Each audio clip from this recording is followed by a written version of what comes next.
미국의 경기가 예상보다 훨씬 좋은 결과가 나오면서 단기금리가 크게 올랐습니다. 하지만 장기금리는 빌 에크먼의 숏포지션 청산 여파가 오늘도 이어지면서 크게 하락하면서 마무리가 되는데요. 이로써 좁혀지던 장단기 금리 차이가 다시 벌어지면서 앞으로 이 역전이 어떻게 해소될지가 관심사로 떠오르고 있습니다. 오늘 강력한 미국 경기를 보여준 건 S&P 글로벌 PMI 지수였는데요. 10월 제조 PMI치가 50.0을 찍어서 6개월 만에 가장 높은 수준을 찍었습니다. PMI는 50이 넘으면 업황이 좋은 거, 이걸 밑돌면 업황이 안 좋은 겁니다. 10월 제조 PMI 50.0은 직전월 수치인 49.8가 월전월 이상치인 49보다도 다 높았고요. 서비스도 확장 국면 보였는데요. 50.9로 3개월 내 최고, 이를 더한 합성 PMI는 51로 역시 3개월 내 최고였습니다. 한마디로 PMI로 본 미국 경기가 좋다는 얘기가 되겠습니다. 자, 미국 경기가 좋다. 아직까지 미국 경기에 대해 침체라는 분위기가 읽히지 않는다. 이게 금리에는 어떤 영향을 미쳤을까요? 이념물 금리 보겠습니다. 이념물 금리가 등락을 거듭하다가 결국 전일 대비 1% 가까이 올라서 5.1% 선을 찍었습니다. 예상을 넘어선 미국 경기의 당긴 채권 시장이 크게 영향을 받았고, 경기 침체를 예상하던 일각 예상이 세게 뒤통수를 맞으면서 채권 금리가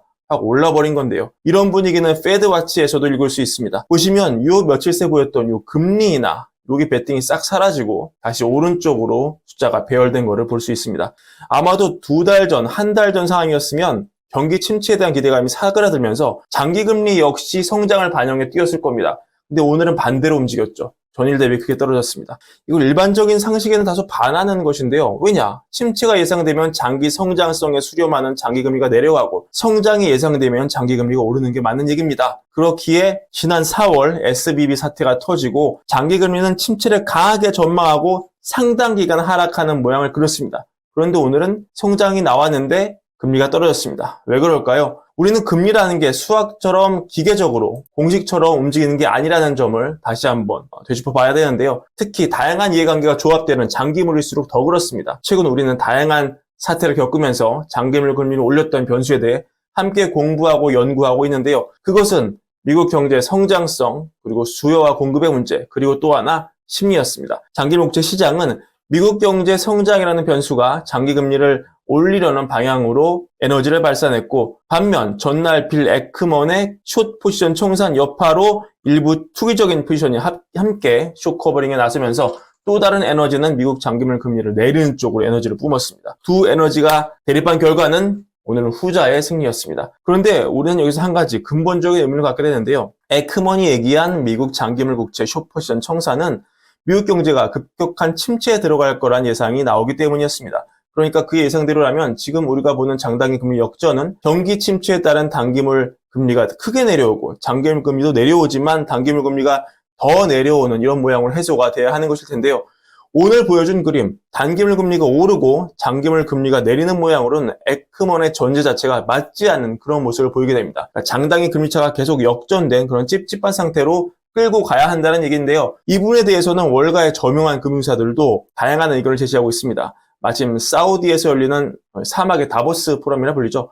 미래투자 이니셔티브 포럼이 열려서 이걸 참고할 만한데요. 제가 이거 원격으로 좀 봤는데 정말 대단하더라고요. 12명이 원탁에 앉아서 의견 주고받는 오프닝 포럼이 있는데, 사회자가 칼라일 회장, 데이비드 루벤슈타인이고, 토론 참여자가 레이 달리오, JP모건의 제이미 다이먼, 블랙록의 래리 핑크, 블랙스콘의 슈월츠만, CTC의 프레이저, 골드만삭스 솔로몬 CEO, HSBC, 노엘킨 이런 분들이 다 한 자리에 나와서 토론을 주고받는 그런 자리였습니다. 한 분 모시기도 힘든데 사실 포럼에서 이분들을 다 모인 거 보면 이게 정말 진정한 오일 파워구나, 이런 걸 함께 느꼈습니다. 여기서 나온 인사이트 일부를 발췌하면 레리 핑크 이분이 이런 얘기를 합니다. 사회자 루벤슈타인이 물어보죠. 레리, 내년에는 소프트 랜딩인가요? 하드 랜딩인가요? 레리가 얘기합니다.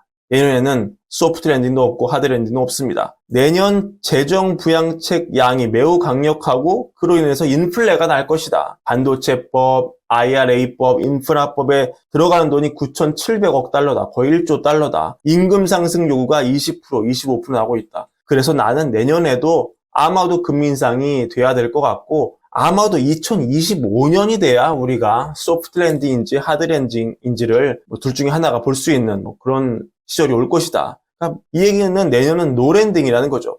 꼭 레리 핑크의 말이 맞다는 보장은 없지만 여러 시사점을 접하면서 이런 시나리오까지 포함한 분석을 우리는 해야 할 것으로 보입니다. 관련해서 이날 UBS의 투자 보고서가 많은 시사점을 주고 있는데요. 한번 읽어보겠습니다. 빌 에크먼과 빌 그로스의 포지션 변화가 앞으로 수익률이 어떻게 변할지 의문을 남겨놓고 있다. 미국 10년 만기 수익률이 5%까지 어떻게 도달했는지 한번 알아보자. 10년 만기 수익률은 세 가지 주요 요인에 의해서 결정이 됐는데 정책금리 기대, higher for longer, 또 강한 소비, 그리고 텀 프리미엄이었다. 그럼 이게 앞으로 어떻게 영향을 미치냐? 종합적으로 보면 첫째, 정책금리는 피킹, 정점에 다다랐다. 이건 중립으로 일단 보고요. 우리는 중립금리가 구조적으로 더 높아지지 않을 것으로 본다. 장기적으로 중립금리는 인구 통계, 부채나 어떤 생산성을 포함한 다양한 요인에 영향을 받는데 앞으로 보면 이런 요인들은 중립금리에 부정적인 영향을 미치는 상태로 유지될 것으로 예상된다. 즉 중립금리를 보면 장기적으로 마이너스라는 거죠. 셋째, 텀 프리미엄. 단기적으로 봤을 때 우리는 더 상승할 위험을 배제할 수 없다. 미국의 복잡한 정치 상황으로 재정 정책이 곧 긴축되긴 힘들다. 하지만 텀 프리미엄이 큰 폭으로 오를 경우에, 특히 급격할 경우에 금융 안정성 문제를 야기할 위험이 있기 때문에 이로 인해 페드가 개입할 여지가 남아있다. 따라서 우리의 견해에 따르면 텀 프리미엄이 글로벌 금융위기 이전 25년 동안 보였던 1 내지 3%로 다시 상승할 위험은 매우 낮을 것으로 보인다.